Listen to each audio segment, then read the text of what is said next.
ভদ্রলোকের বাচ্চার নাম জেসিবি হয়? তুমি আমাকে বলো, কোনো ভদ্রলোকের বাচ্চার নাম জেসিবি হয়? জুতো হয় কারণ নাম, অ্যাডিডাস হতে পারে, পুমা হতে পারে, কারণ নাম জুতো হয়, সেরকম জেসিবি কি? জেসিবি হচ্ছে একটা বুলডোজার।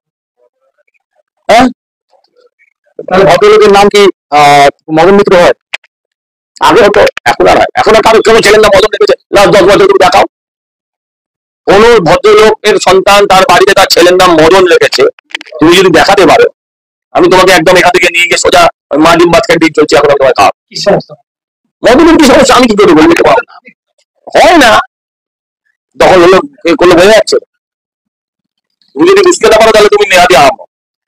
আমরা সবাই জানি কে দখল করেছে, কার্তিক ব্যানার্জি দখল করেছে বলে বাজারে সব কাগজই, সব টিভিতেই, সব নিউজেই তো তাই চলছে।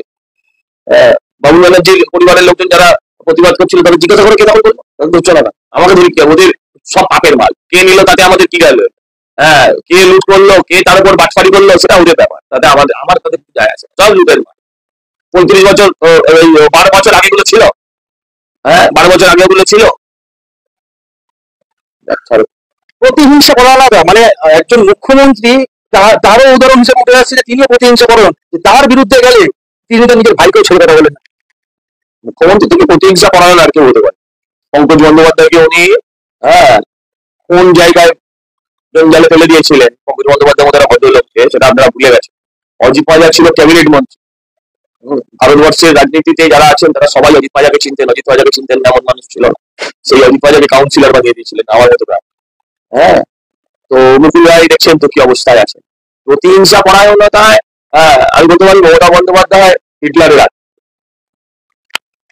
ফিরহাদ হাকিম তিনি বলছেন যে কর্পোরেশনের জমি, কর্পোরেশনের অফিস কর্পোরেশন দখলমুক্ত করেছে, কিন্তু তিনি আবার বলছেন সেখানে গিয়ে তিনি কোনো দখলদারি পাননি। তাহলে যদি দখলদারি কেউ না করে থাকে তাহলে দখলমুক্ত হলো কি করে? এখন এটা আমি কি করে বলবো? মদন দাস সঙ্গে মিটিং করে কোনো আলোচনা সেরে ফিরেছিল, তারপর তার রিয়াকশন হয়ে গেছে, সাইড এফেক্ট।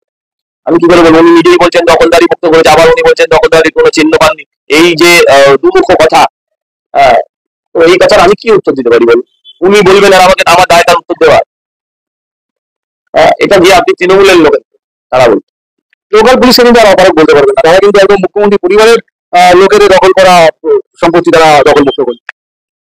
তার আগে মুখ্যমন্ত্রী ওনা খেয়ে করে দিয়েছিল, কি যেন বলে, ত্যায্য করতে, ওরা ত্যায্য ভাবত, করে দিয়েছিল, সেই জন্য করতে পেরেছে। সব নাটক, এটা কোর্টের অর্ডারে গিয়ে করেছে, কোর্ট অর্ডারের কাগজপত্র আমার লাইন পাওয়া আছে, কোর্টের কাগজপত্র ছিল, তাই ও পরিবার ছেড়ে দেওয়া একদম পুরো রত্ন সব একটা।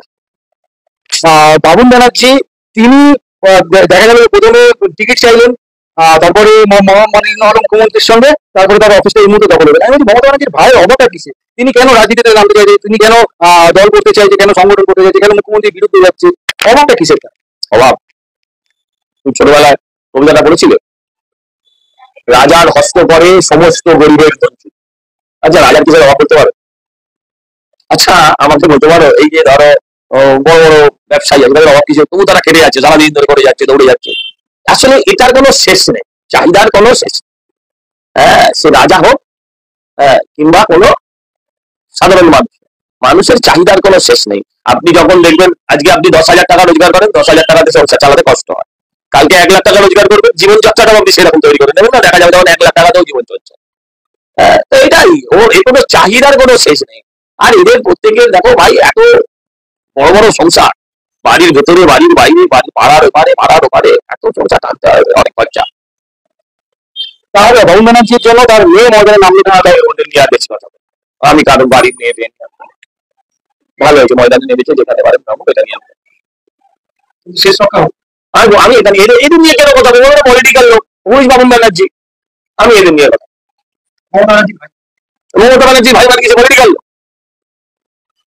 মমতা ব্যানার্জি ভাই, যাকে আমার ভাইকে যে মমতা ব্যানার্জি বহিষ্কার করেছে, বহিষ্কার না কি করে জানো, ইয়ে করে চাইতে ভাই করেছে, এটা কোনো কথা হলো? এগুলো খবর রয়েছে যে বাবুল ব্যানার্জির স্ত্রী আত্মঘাতী হওয়ার চেষ্টা করেছিলেন, হাসপাতালে। আমি জানি না, আমি চাই উনি সুস্থ হয়ে যেতেন।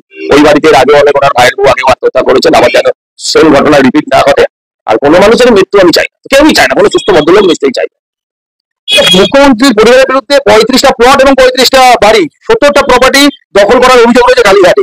একটি দিয়ে সূচনা হলো, বাকিগুলো কি হবে? না না, এগুলো এটা তার মধ্যে পড়ে না, এটা তার মধ্যে পড়ে না, কি বড় কথা, প্রথমত এটা তার মধ্যে পড়ে না। আর 35টা যেটা আমরা বলি সেটা 5 বছর আগেকার ডেটা, সেটা 5 বছর আগেকার ডেটা। আর এটা হচ্ছে শুধু পাড়ার ডেটা, এটা হচ্ছে শুধু ওই পাড়ার ডেটা, হরিশ মুখার্জি, হরিশ চ্যাটার্জি, ওই পাড়া বা তার পাড়া সংলগ্ন আশেপাশের ডেটা। এখন ওদের সম্পত্তি ভারত জোড়ে, মানে ভারত জুড়ে আর কি। সম্পত্তি দ্বারা ভারত জুড়ে ফেলেছে। যে রাহুল গান্ধী করছিল না ভারত জোড়ো, মমতা ব্যানার্জি ভারত জুড়ে ফেলেছে। ওই এটা হচ্ছে সোনার তরী, পুরীতে সোনার তরী, দিল্লিতে একটা কি একটা তরী না বেরিয়ে একটা আছে, দিল্লিতে আছে, সেখানে সব জায়গায় আছে।